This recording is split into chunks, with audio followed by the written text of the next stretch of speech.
In an address to the world's media at the Foreign Press Association, Lord Malloch-Brown, Minister for Africa, Asia and the United Nations, said the summit had 5 main aims. To summarise the ambition of the summit, it is to take coordinated steps which try to first limit the impact of the economic turndown and get the global economy back to recovery as quickly as possible. Second, repair the damage done to the financial system and put in place some regulatory and transparency arrangements which would ensure it doesn't break down again.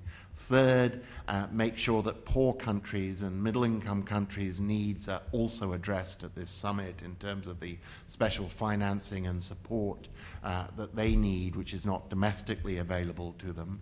Fourth, that we fight against protectionism. And fifth, that we make the recovery as green as possible. Lord Malloch-Brown said a great deal of outreach work had been done to ensure the attendance of African and Asian countries to the London summit.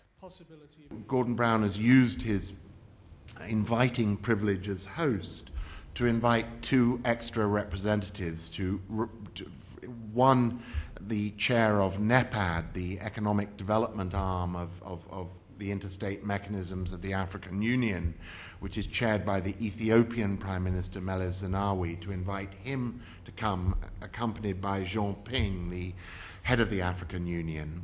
And from Asia, similarly, we've invited the current chair of ASEAN, Prime Minister Abhisit of Thailand, along with Surin Pintusuan, the Secretary General of ASEAN.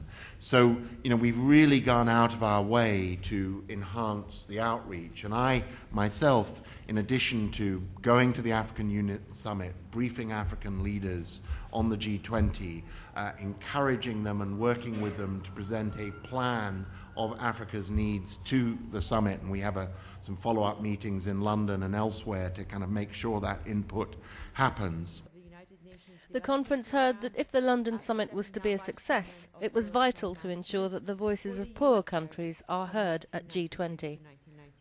The biggest challenge to this summit is that it's not seen as a summit of men in suits gathering to look after their own, but that it is seen as a summit which, in a sense, borrows from Gleneagles, borrows from the big summits at the United Nations, while being a smaller, more workable group by being just 20 plus rather than the full membership of the UN, but that it lives up to the spirit of universality by coming up with a plan which is both a plan for everybody, but secondly is a plan which touches the lives and household incomes of people in as tangible and real and as quick a way as is realistic.